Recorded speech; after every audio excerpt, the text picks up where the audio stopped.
真是瞎了你们的狗眼！你们把她当娘娘供着，却不知她是反抗朝廷的乱党。你说什么？不光是她，还有这李太医和她所谓的妹妹李易欢，他们全部都来自前明余孽联盟的明珠谷。够了！学医居士，你受平亲王指使刺杀皇上不成，反而挑拨离间，诬陷我们兄妹跟丽妃娘娘。你以为皇上现在还信你吗？薛嬷嬷，你若再胡言乱语，我便自行了断。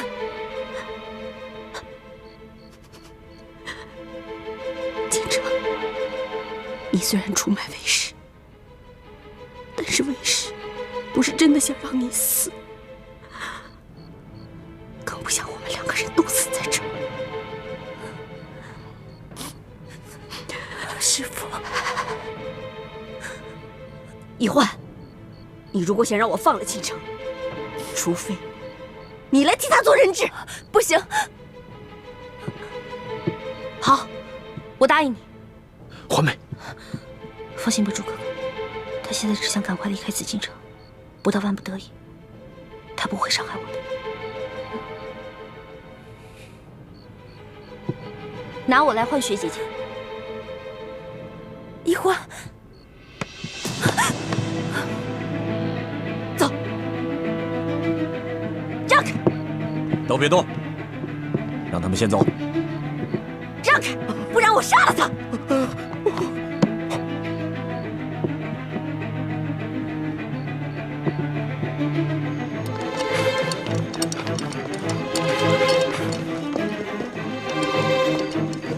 别敢过来！千万别乱来啊！你逃不出紫禁城的！你给我走开！走开你们，不然我杀了他！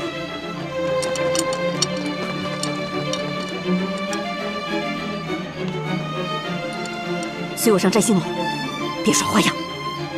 好，我随你上去。把这包围起来！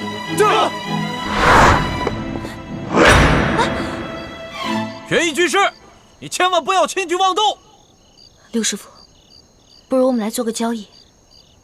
你只要别跟他们出卖我跟朱哥哥的身份，更不会出卖明珠谷，我就保你安全的离开紫禁城。你以为我还会再相信你吗？我万万没有想到，你们居然会出卖我，来换取康熙的信任。好，我要活着到颠都见王爷，告诉他你们明珠谷联盟与他结盟根本就是假的。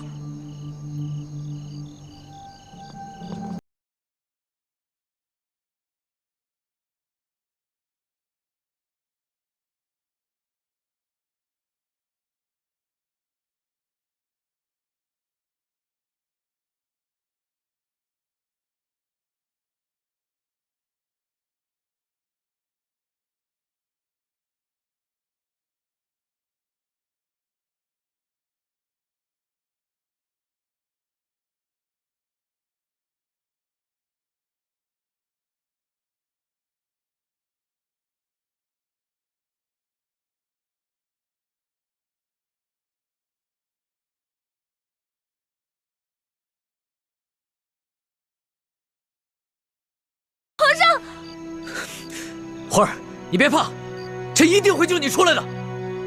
哎，皇上，你不能去啊，上面太危险了。皇上，你可千万别轻举妄动，让你身边的人也别强攻啊！奴婢还年轻，奴婢还不想死呢。把兵人都收起来，把兵刃都收起来。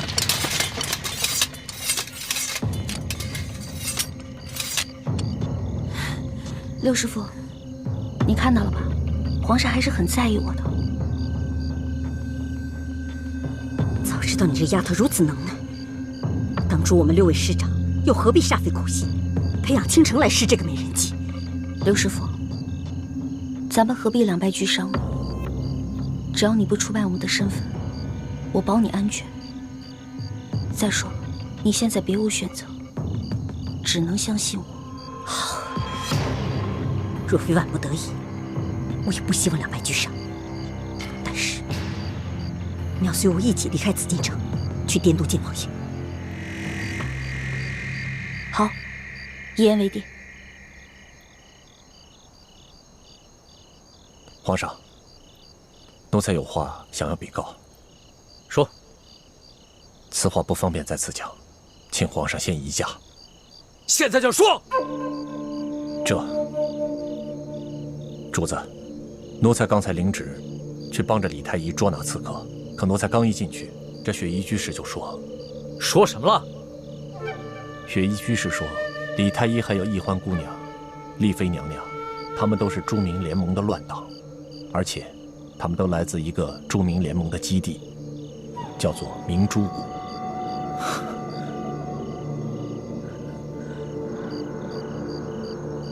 雪衣居士真这么说的？皇上，此事事关重大，奴才绝不敢胡言乱语。不光奴才听到了，这几个侍卫也听到了，还有李总管，他也听到了。回皇上，雪衣居士确实如此说，可易欢姑娘当场就戳穿了他的诡计，并指证这雪衣居士乃是平西王派来的，他的目的是为了挑拨陷害。皇上，我兄妹二人对皇上一片忠心，天地可见。欢妹还在雪衣居士手里，生死一线，皇上却在这儿怀疑她。若是让欢妹知道，她该怎样寒心呢？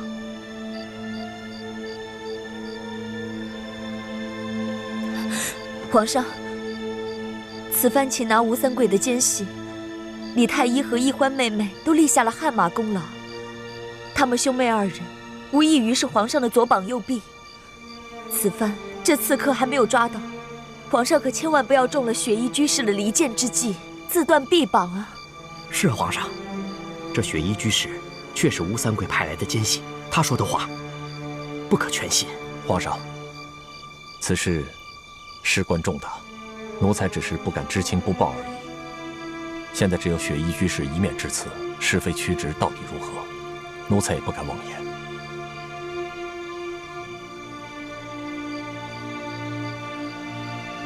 凭什么？朕不会相信吴三桂的挑拨离间之计的。谢皇上。谢皇上。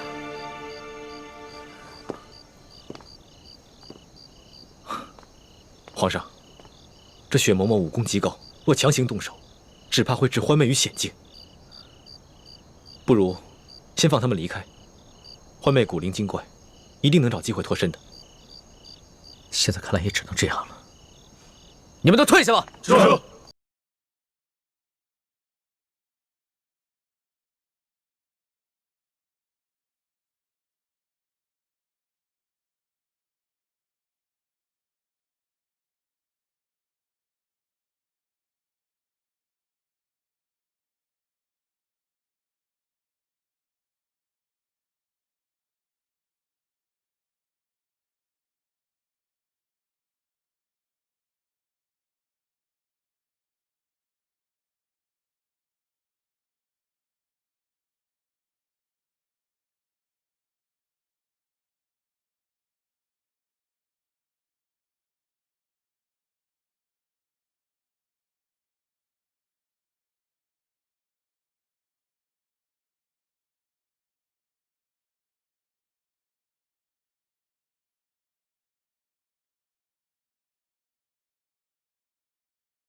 皇上，奴才马上安排人手，在各个关卡路口拦截雪嬷嬷。不行，朕不想因为一个小小的奸细而危害到易欢的性命。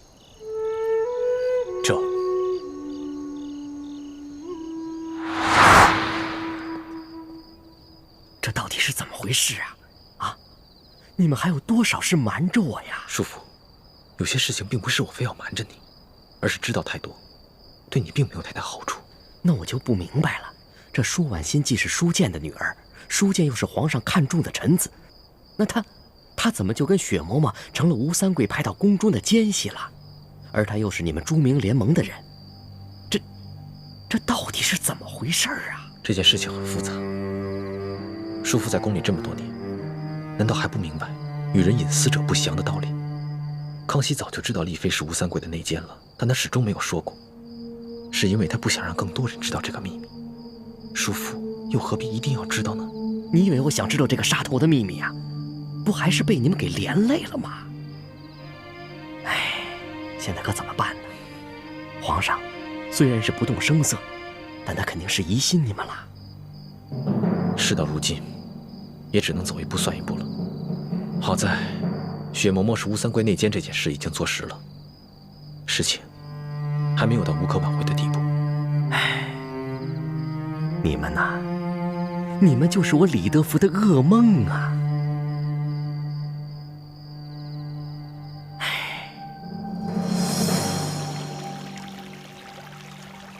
一直以来，我们都怀疑李氏兄妹和雪倾城一样，都是吴三桂的奸细。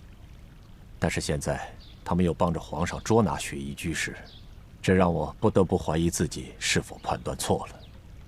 可是我听到了雪衣居士那段话以后，我才明白，原来李氏兄妹并不是吴三桂的奸细，而是明珠谷的乱党。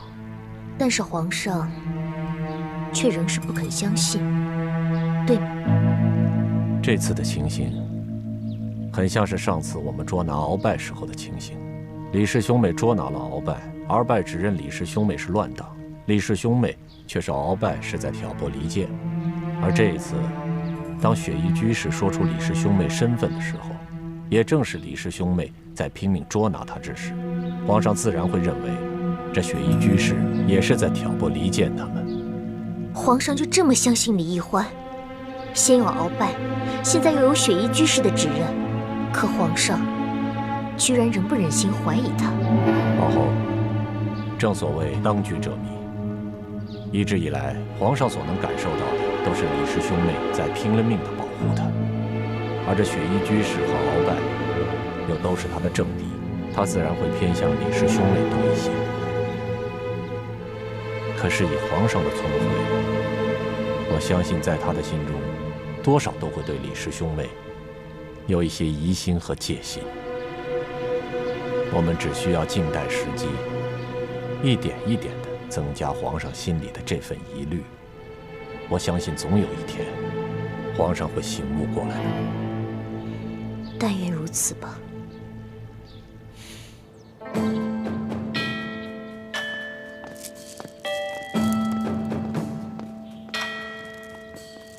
皇上吉祥。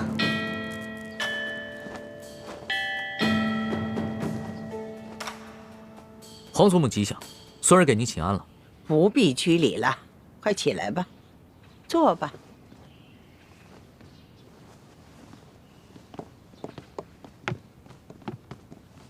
皇上可是一夜未眠呢，这眼圈儿都发黑了。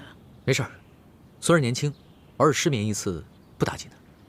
皇上，你可知道这丽妃和雪嬷嬷居然是吴三桂的奸细吗？宫里出了这么大的事儿，皇上居然把哀家瞒得密不透风啊！皇祖母息怒，孙儿并不是有意隐瞒，而是孙儿想将计就计，擒下这个雪嬷嬷，所以才让人封锁了消息。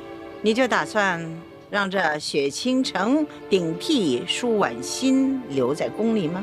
她可是身怀绝技呀，万一她另有图谋，可如何是好啊？皇祖母放心吧，孙儿已经加强了安防，这雪倾城的一举一动，都在孙儿的掌控之中。眼下朝野上下，如鳌拜、吴三桂等心怀不臣之心的人还大有人在。孙儿想要杀一个奸细容易，但会让更多的奸细与朕敌对到底。若是孙儿采取怀柔之策，让这些奸细权衡利弊之后向孙儿投诚，那就能换来更多的人心归附啊！那雪倾城，他真的是向朝廷投诚吗？听说那雪嬷嬷曾揭发了这雪倾城和李氏兄妹都是前明的余孽呀。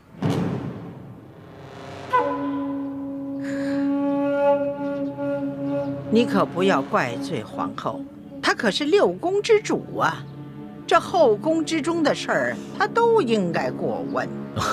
皇祖母，这雪嬷嬷啊，就跟鳌拜一样，都是报复雪倾城和李氏兄妹，故意挑拨离间。皇祖母不必在意。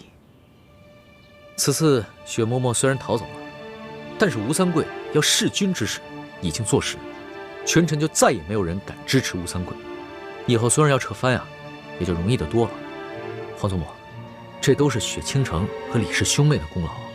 可万一这雪嬷嬷所说属实呢？皇祖母，眼下只有雪嬷嬷一人为证，并没有旁证。孙儿不想轻举妄动，孙儿不想伤了那些有心归附孙儿之人的心。但是皇祖母请放心，孙儿一定会暗中派人核查他们兄妹俩的身份。哎呀，只要皇上心中有数，哀家就不想操太多的心了。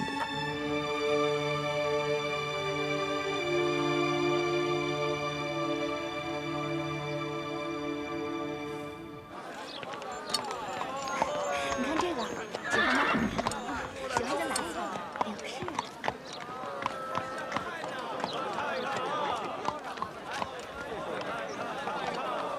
这个地方我好像来过，我7岁的时候第一次出明珠谷，义父带我来的就是这儿。你瞧一下，这滇州的百姓安居乐业。若康熙真的要撤藩，势必又是一场腥风血雨。你真的要帮康熙与王爷作对吗？六师傅，我们不是有意要出卖你，我们也有自己的苦衷。有什么苦衷，还是跟王爷说去吧。看看王爷是否真的会相信你说的话。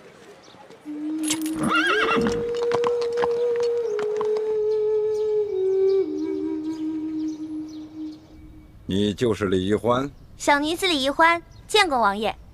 17年前你刚刚出世，本王就曾见过你。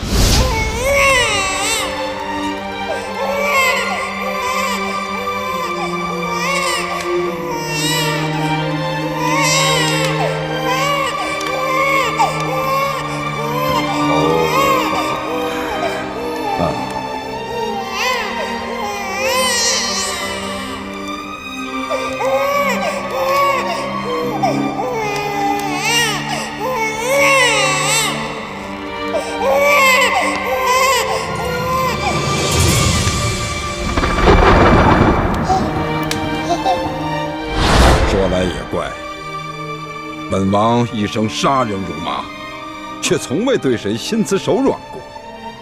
唯独当年想要杀你之时，你却对着本王突然那么一笑，看着你那天真无邪的笑容，本王居然下不得手。看来你果然命硬。一欢多谢王爷不杀之恩，让一欢啊多享了这17年的人间繁华。果然是个伶俐的丫头，难怪也未见得如何倾国倾城，却能把康熙迷得神魂颠倒。王爷，您过奖了。其实我对皇上来说，不过是跟他后宫诸位家里稍有不同的野丫头，他对我啊，不过是一时新鲜罢了。王爷，你休听他胡说，他和康熙早就已经是两情相悦、两心相许了。是吗？李定国一心要光复朱明王朝，他一世英名，却走了这样一步错棋，把唯一的女儿永历帝钦点的太子妃送到了大清皇帝身边。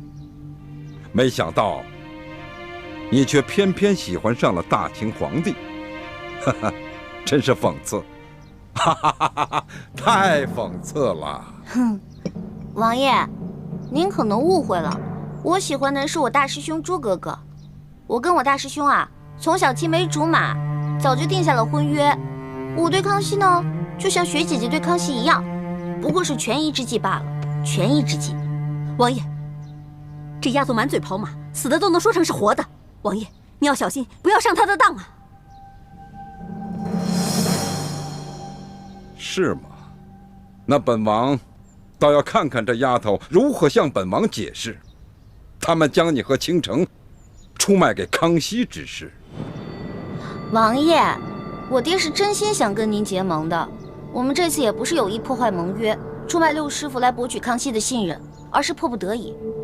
因为这个裘贵啊，把真的舒婉心带到了索额图那儿，不得已才想到了一个办法，让雪姐姐假装认罪，戴罪立功。这样呢，牺牲六师傅一个人，可以保全我，保全雪姐姐，保全了大师兄。这也是叫什么来着？舍居保帅之意。对，舍居保帅。照你这么说，我倒该感谢你们明珠谷。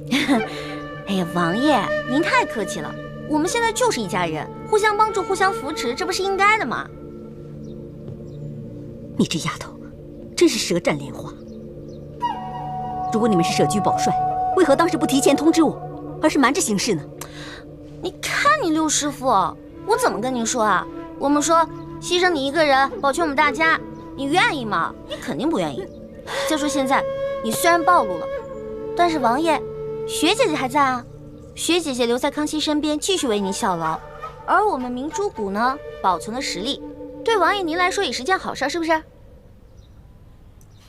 王爷，你休想那胡说！如果当时不是我急中生智，拿住了倾城作为人质，那我现在早就已经成了刀下亡魂了。而他们一定会让康熙以我为人证，给王爷定下个弑君大罪，逼着王爷反叛。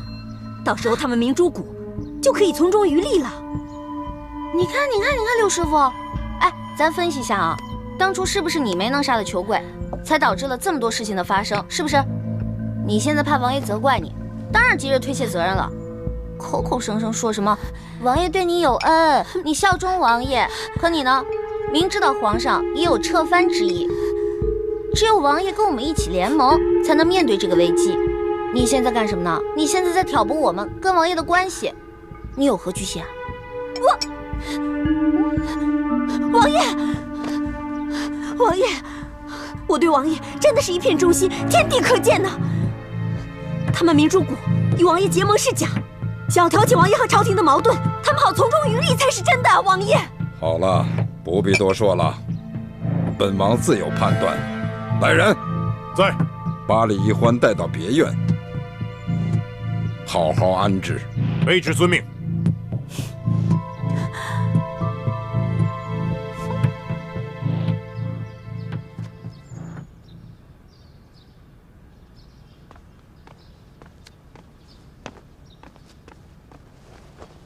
微臣参见皇上。免礼。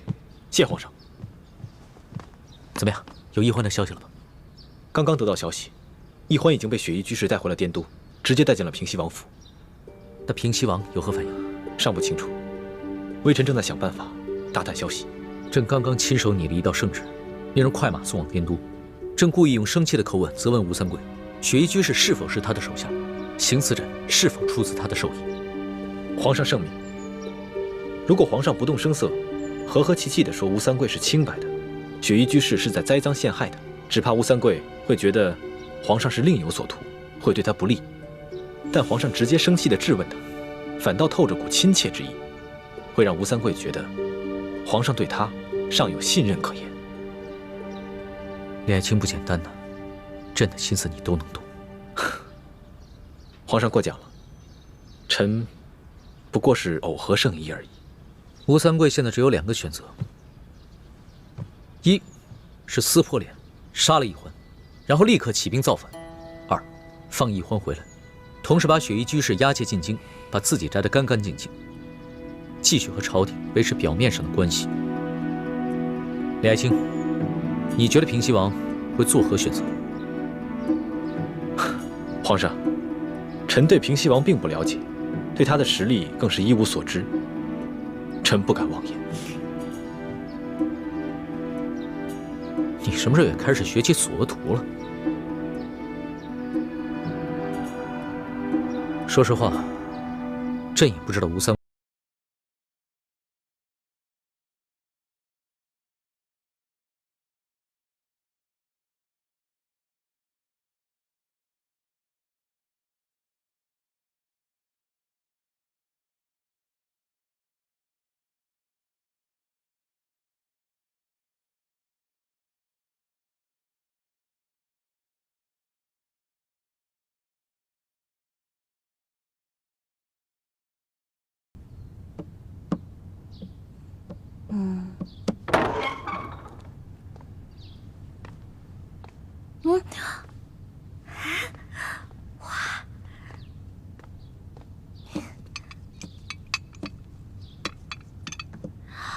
王爷知道姑娘好美食，这些都是王爷特意为姑娘准备的。哎，你等一下，我这么大院子就我一个人住啊？王爷有没有说什么时候把我送出去啊？哼。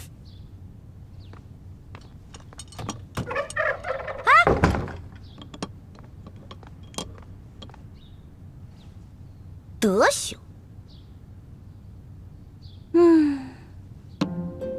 亏什么也不能亏了自己肚子呀。早就听说云南美食最好吃了，今天总算大开眼界。哎呀，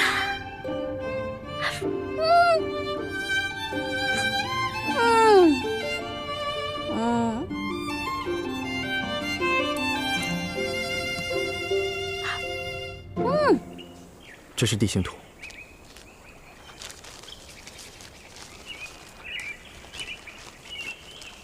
玉欢就被关在这个小院子里。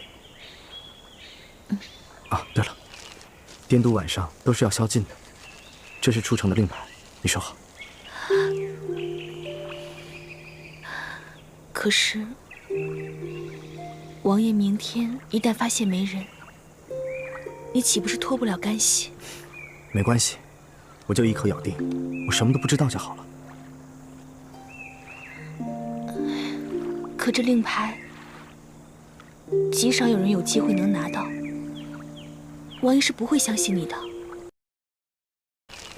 滇都晚上都是要宵禁的，这是出城的令牌，你收好。可是，王爷明天一旦发现没人，你岂不是脱不了干系？没关系，我就一口咬定，我什么都不知道就好了。可这令牌，极少有人有机会能拿到。王爷是不会相信你的。是啊。可是皇上已经下旨责问我父王了，究竟是把你师妹给放了，把责任推给雪姨居士，还是干脆直接起事？要是决定直接起事的话，那你师妹就危险了。但我毕竟还是他的儿子，最多他也就像上回一样打我一顿，不会要了我的命的。可是，你为了我，一而再、再而三的和你父王作对，你我之间还需要说这个吗？况且我这么做也是为了我自己，我不希望看到我父王犯下更多的罪孽，也不希望看到他跟朝廷决裂。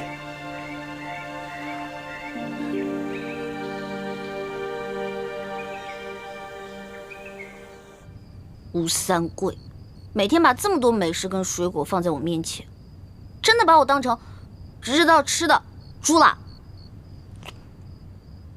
我就不信你能一直把我囚禁在这儿。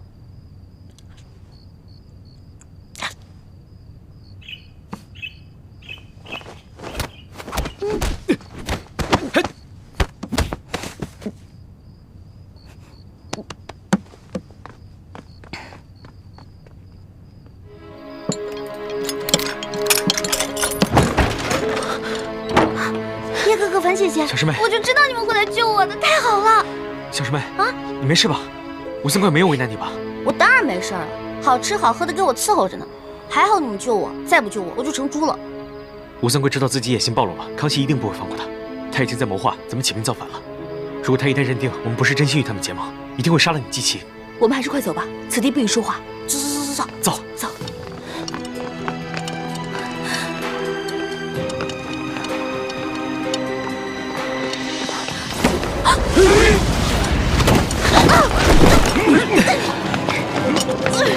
拿下！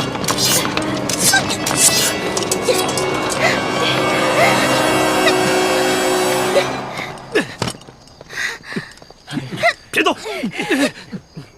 别白费力气了，这可不是普通的渔网，这是为师精心打造的金丝网，你们谁都别想跑掉！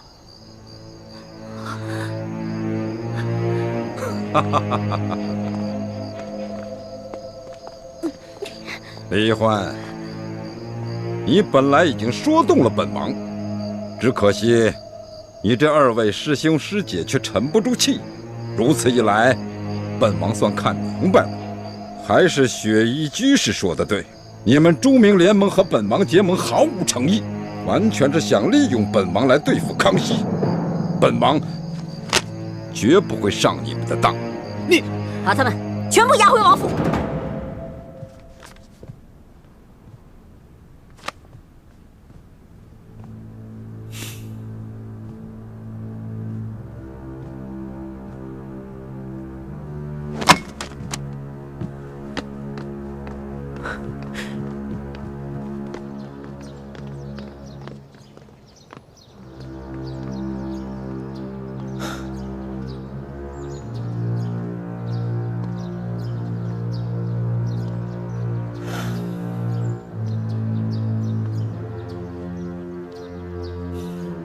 聂德福，奴才在。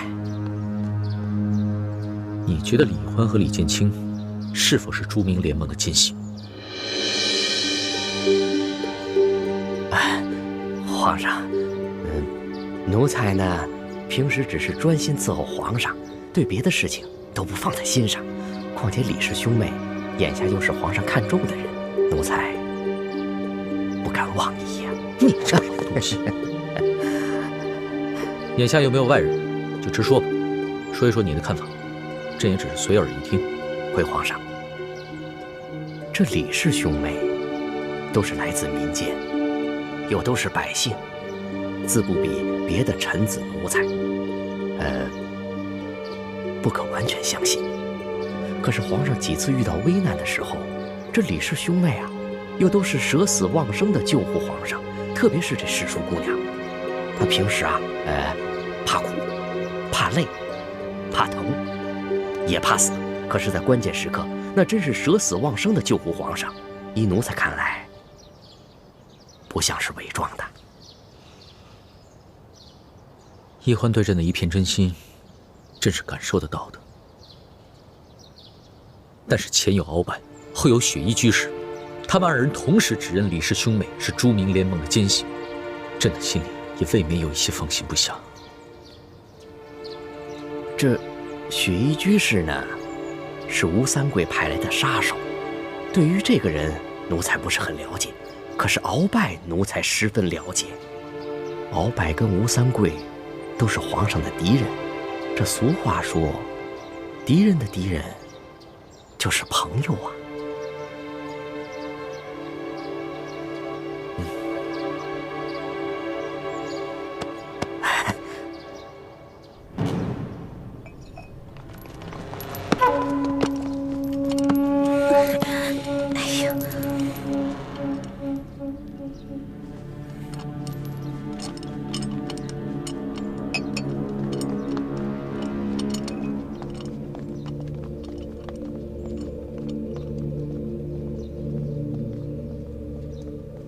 一欢、倩影陌生，你们和倾城一样，都是我看着你们长大的。你们最好老实告诉我，被你们调包的金钥匙到底藏在什么地方？那为师就会替你们向王爷求情，饶你们不死。哼，六师傅又何必明知故问呢？五师傅唐一手是鳌拜的奸细。樊师姐把从吴应期手里调包的金钥匙交给了太子，唐一手又把那把金钥匙从太子的手里调包了。现在唐一手死了，那金钥匙到底是上交给了朝廷，还是被他自己给私吞了，早就无处查证了。不，金钥匙不可能在唐一手的手上。唐一手也并不是什么鳌拜的奸细。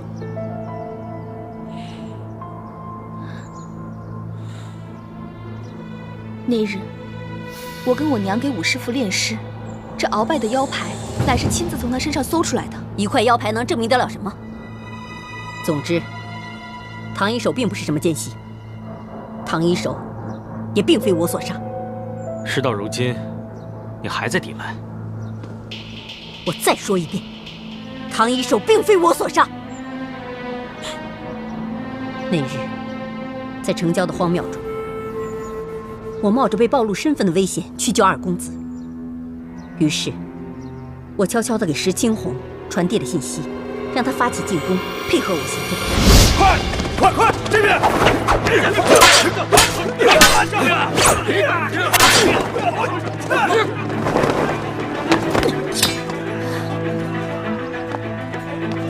王妃，千万要沉住气，不要告诉他们我是内奸。李定国他们不会向一个手无寸铁的女人下手的。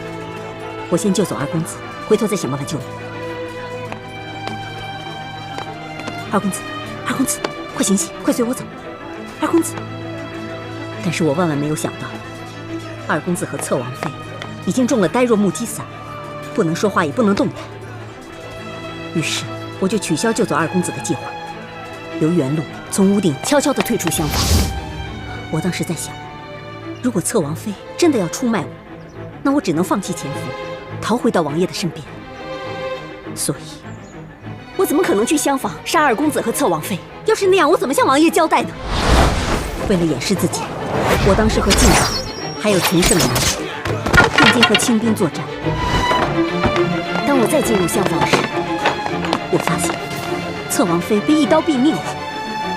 当时我心乱如麻，我在想，侧王妃被杀了，我如何向王爷交代？可是万万没有想到，被杀的居然不是侧王妃，而是唐一手。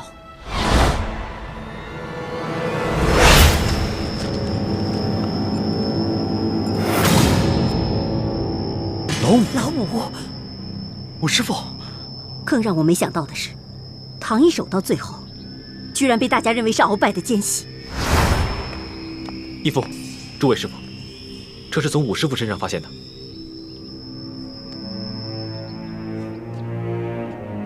这好像是清廷之物啊。没错，这腰牌是鳌拜特制的，专门交给他最亲近的心腹。我在鳌拜的府上见到过。那这么说，唐一手就是我们苦苦追查的清廷内奸。既然唐一手不是我杀的，那这凶手一定另有其人，而这个凶手才是真正的鳌拜的奸细。他一定事先识破了太子、晋王，还有唐一手的计谋，然后暗中用呆若木鸡伞毒倒了伪装成侧王妃的唐一手，然后趁乱杀了唐一手，将自己的腰牌放在唐一手的身上，将奸细之名栽赃给唐一手，最后再将杀死唐一手的凶手之名嫁祸于我。六师傅真是好口才啊！你以为我们还会相信你吗？你就是想故意挑起我们明珠谷的内斗，让我们互相猜疑，然后你们好逐个击破。我当时并不知道那是李定国和卓慈轩设下的圈套，我以为在那厢房之中守着二公子的就是王爷最疼爱的侧王妃，我怎么可能会去杀他？你当时为了隐藏自己的身份，想趁乱杀了侧王妃也不是没有可能啊。事后你大可以在王爷面前将责任全部推在我们明珠谷身上。对，当时大师兄要我们每个人在二公子身上刺一件事，你为了掩饰自己，不也积极支持吗？我哪里是在积极支持，我只不过是在被迫表态。而且当时我也是在赌，我在赌朱慈轩，也许只是在虚言恫吓。如果他真的要下手，我肯定会立刻逃走，到时候我的身份就会暴露，而你们就不必再杀二公子了。哼，你现在自然会如此狡辩，可你对自己养育了10多年的徒儿都毫无真情，又怎么可能为了二公子而牺牲自己呢？六师傅，五师傅就是你杀的，那金钥匙没准也落在你手里了呢。哦，我知道了，你想私吞了这金钥匙，所以撒了这弥天大火，不错呀，好一招一石二鸟之计啊！王爷，你就要中了这些人的挑拨离间之计啊！我对王爷是忠心耿耿，天地可见的，王爷。六师傅，此次行刺康熙失败，康熙虽然表面上不动声色，实际上心里已经容不下王爷了。王爷唯有与我们明珠谷结盟，共同对抗清廷才是上策。你口口声声地说一心效忠王爷，却偏偏要挑起王爷与我明珠谷之间的内斗，你对王爷还真是忠心耿耿啊！王爷，如果我没猜错，这六师傅给您带的铜匣，应该不是真的，要不然您试试。那铜匣的真伪如何辨认？我爹说过，那个铜匣乃大明最顶尖的能工巧匠精心打造的。那铜匣上面有9条龙，如果是真的放在水里，那9条龙就能游动起来。所以想是真伪，把它放在水里，便知真假了。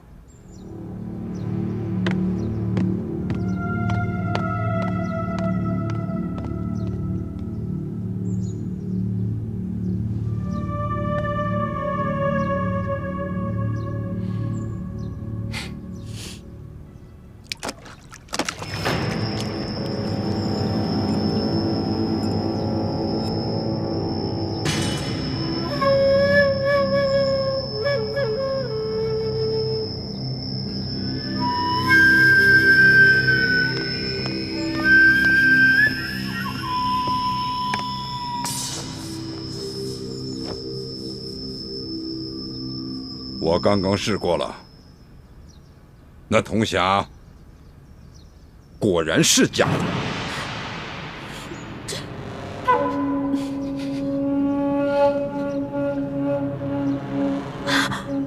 丫头，该不会真的铜匣其实一直在你手上？你让京城调包的是个假铜匣吧？我要是这么有心机的话，我怎么会被你骗到现在啊？那如果不是你的话，那就是倾城的。是，一定是倾城。他把从你这得到的真铜匣藏了起来，却给了我一个假铜匣。六师傅啊，我真替雪姐姐寒心。她一直视你为神明，而且她知道她弟弟在你这儿，又怎么敢私藏铜匣呀？她之所以出卖你，是因为她的身份暴露了，还有，她知道她弟弟已经死了，所以才出卖你的。王爷，我交给你的铜匣就是倾城给我的，我当时并不知道这是假的铜匣呀。哦，我知道了，原来是这样啊。六师傅，你是不是想私吞大明的宝藏，所以才说金钥匙和铜匣都在我明珠谷手里啊？你想这样骗过王爷啊？你可真行！你这个死丫头，平常看你吊儿郎当不学无术，没想到你耍起心机来却如此可怕。我哪有心机啊？我说的都是实话。别吵了！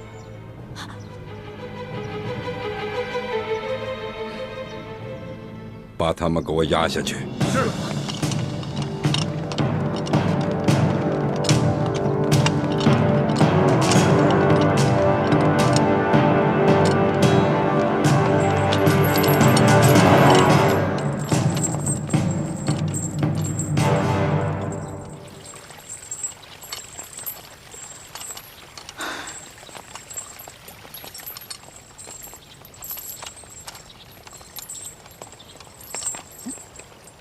小师妹，没想到你原来这么厉害啊！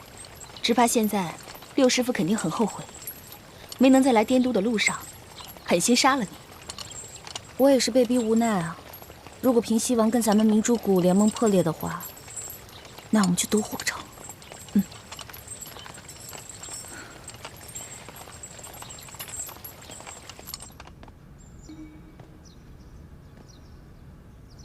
王爷，如果你怀疑我，就杀了我。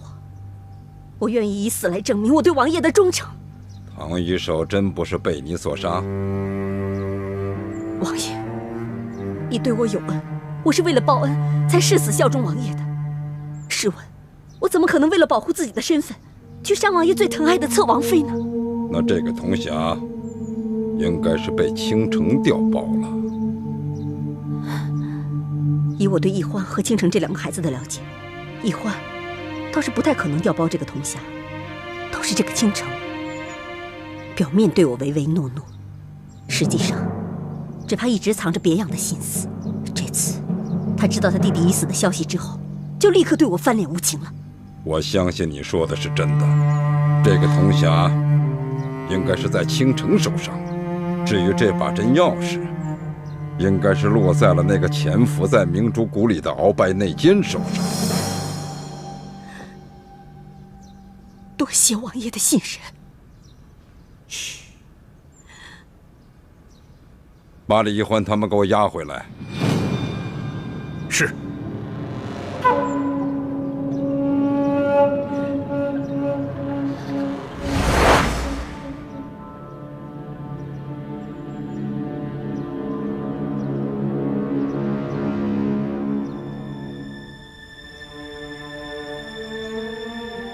李欢，这是皇上的亲笔手谕，你且看看。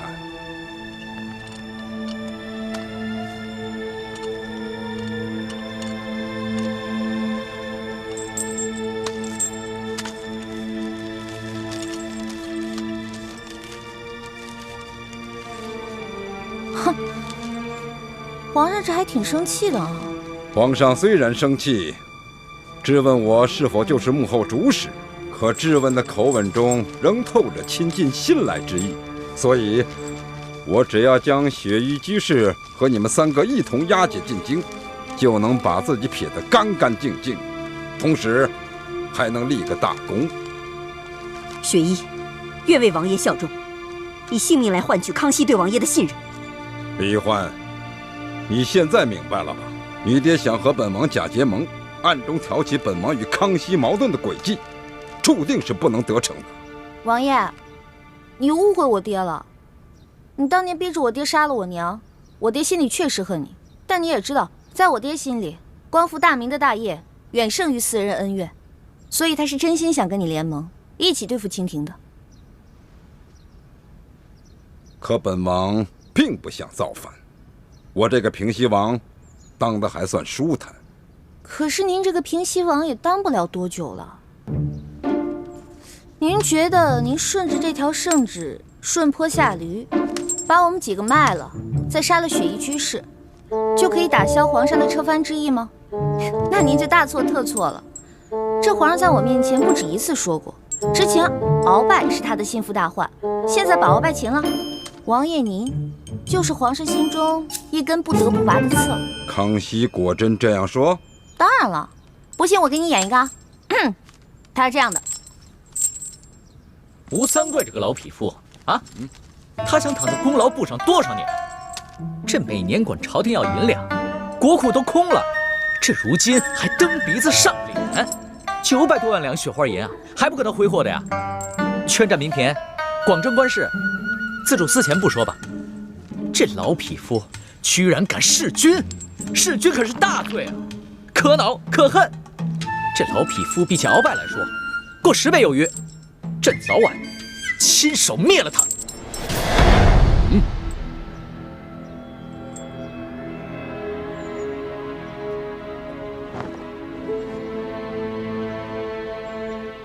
康熙小儿，欺我太甚！王爷，我相信你也知道“兔死狗烹，鸟尽弓藏”的道理吧？这么多年，您派雪衣居士潜伏在明珠谷，一直不动声色的，而且还让我们壮大势力，为的不就是今天吗？所以王爷何必喊打喊杀的吓唬人呢？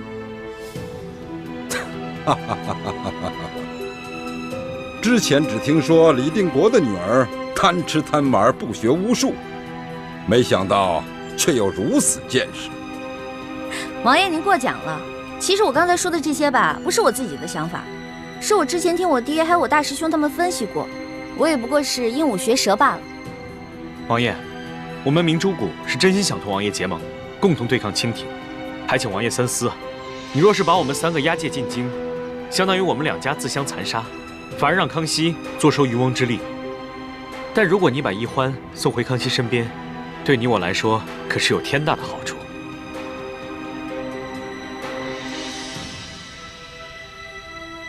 打开镣铐，放了他们。遵命。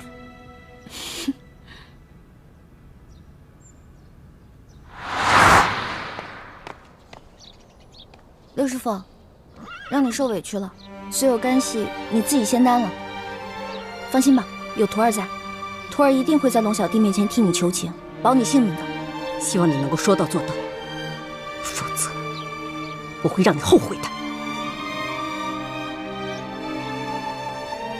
王爷，您也放心吧，我也会向皇上请求，请他推迟撤藩时间，给您时间准备的。好，也请姑娘帮本王向令尊大人转达一句话：先齐心协力，把清廷赶出山海关去，万万不可再生异心，反倒让清廷渔翁得利。一言为定，王爷，那我先告辞了。父王，那我们走了。娘。去吧。您多注意身体。一路小心。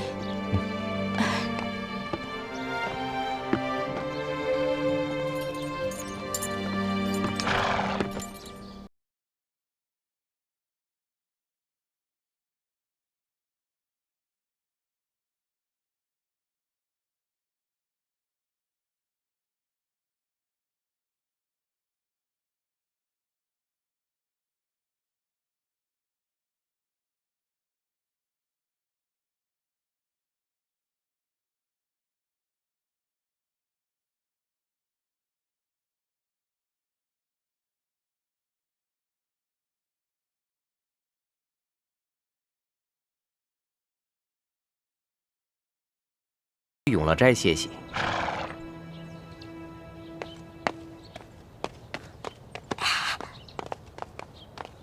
李公公，这次回来，皇上不应该很想见我吗？毕竟我九死一生回来的。可是为什么皇上让我直接回永乐斋啊？是不是识破我了，不想见我了？皇上表面上虽然不动声色，但心里肯定已经怀疑你们了。皇上不见你，我也不知道他心里到底怎么想的。反正你是不该回来的，我这条老命啊，算是彻底搭在你们手里了。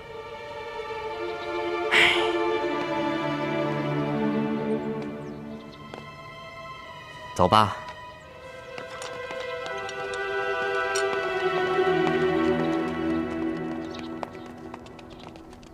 臣吴应奇和副将石青红护送笔墨侍书李义欢回宫，并押解犯人雪衣居士进京。起来吧。谢皇上。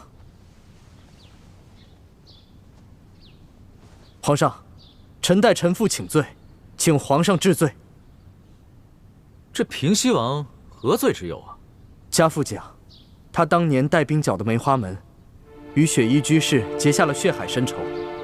雪衣居士假扮成丽妃娘娘身边的嬷嬷，前进皇宫，意图行刺皇上。可是行刺失败后，又将皇上身边的侍书姑娘劫持到了云南，意图栽赃给臣父。好在臣父设计将她擒住，救出了侍书姑娘。臣父命臣一定要向皇上请罪。哼，这平西王不惧流言挑拨，擒下朝廷要犯，还救了朕的侍书姑娘，不但无罪，反而有功啊！朕要好好褒奖。二公子，快快请起吧。臣代臣父谢皇上恩典。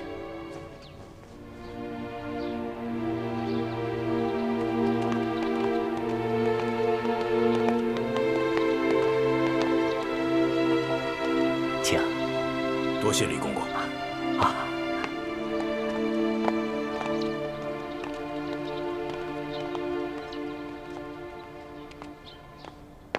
李公公。哎，玉欢姑娘，你没回永乐斋歇息啊？我想见皇上。皇上说了，他不想见你。皇上不想见我。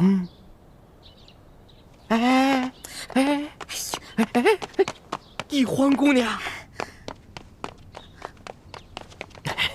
奴婢玉欢叩见皇上，皇上吉祥。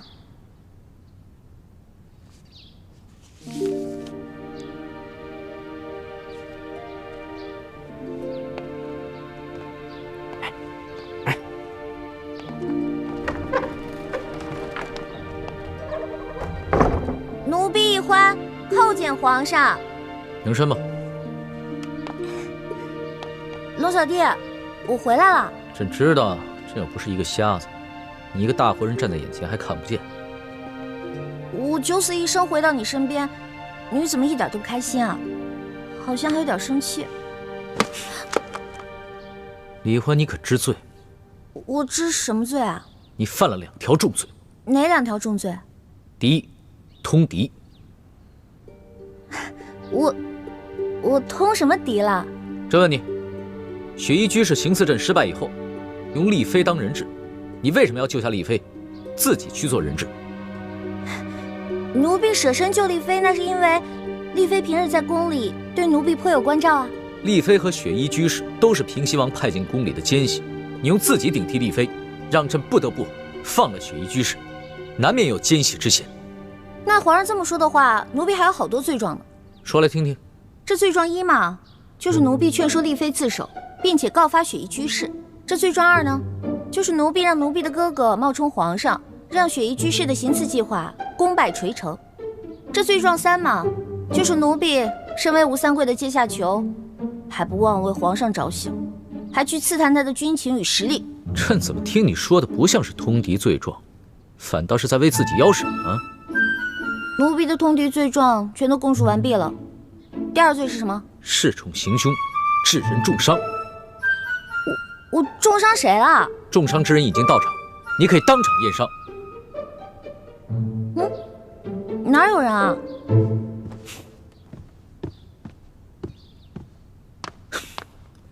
远在天边，近在眼前。皇上，你知不知道你被雪衣居士劫走了以后，朕天天担惊受怕，你伤了朕的心，难道不算是恃宠行凶，致人重伤吗？龙小弟，我认罪，我以后再也不敢了。你要是再敢让朕伤心，看朕怎么罚你！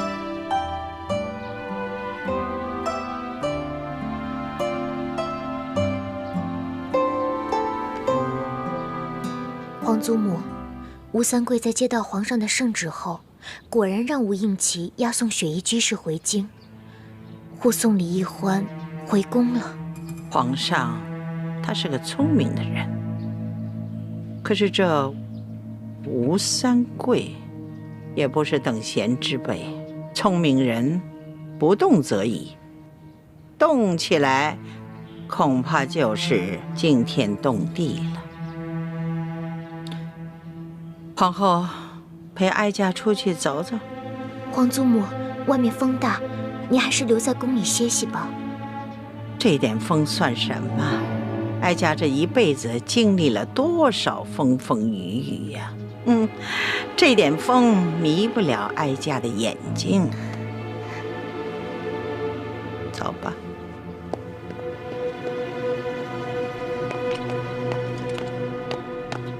李公公啊，左大人，哎，请您稍后，我有急事要见皇上。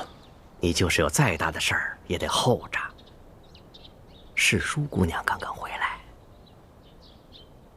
哦，都明白。龙小弟，你知道吗？吴三桂让雪衣居士回京城，其实是为了舍居保帅。朕早就知道了，所以朕赦吴三桂无罪，又给了刑赏，就是为了将计就计。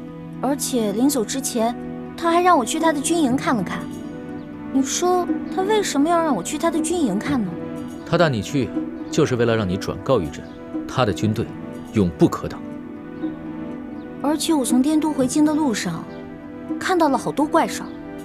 这以前小的时候啊，我们村子里呢有一家铁匠铺，但是都是磨一些平时的农具。这次这么多的铁匠铺，如牛毛一般多，还是奴婢平生第一次看见。朕的探子也是这么汇报的。原来龙小弟早就有密探啊！那不知道有一件事情，皇帝的密探有没有告诉你呢？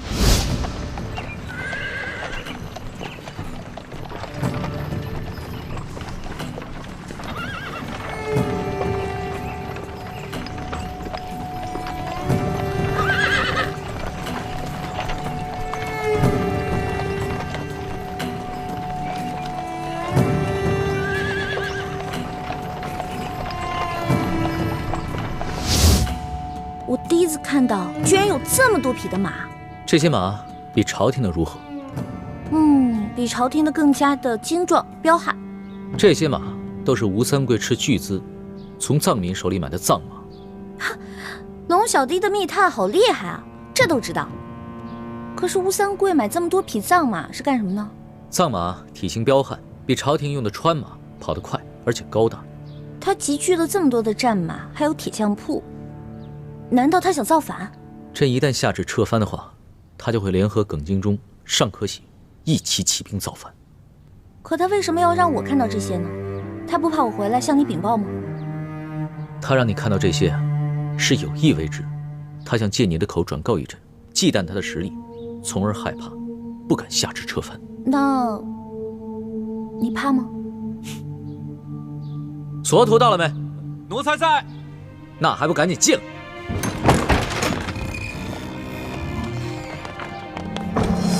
皇上吉祥。朕交代你的事情办得怎么样了？回皇上的话，奴才已经召集了5000多名铁匠，办了1000多家铁匠铺，同时开始打造兵器。马匹呢？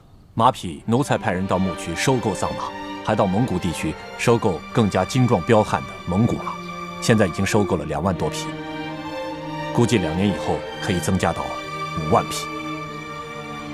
龙小弟，原来你跟吴三桂一样，早就暗中筹备了。朕和吴三桂都是心知肚明，只不过彼此都没有必胜的把握，都在拖延时间罢了。那，你决定要撤藩了？当然，这个脓疮不除，那朕就永远是一只病猫。只有平了三藩，收复台湾，朕这个天子才能腾出手来，用全力发展农商，打造一个太平盛世。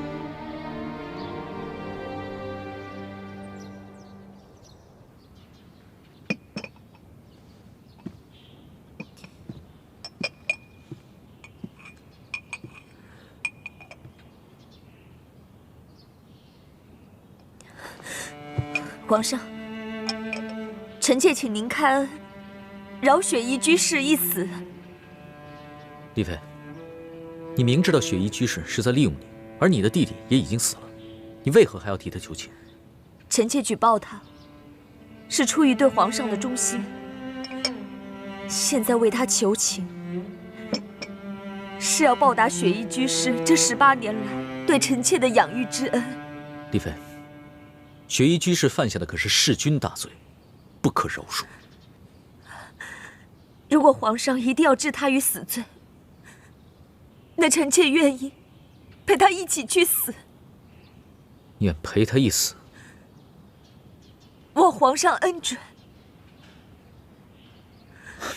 丽妃，朕顾念昔日的情分，赦免了你，已经是格外开恩了。你不要不知进退。皇上，雪衣居士杀不得。怎么，你也要替他求情？不是，他有很多次都能杀了奴婢，但是关键时刻呢，都会手下留情。如果他真的杀了奴婢，那奴婢就见不到皇上了。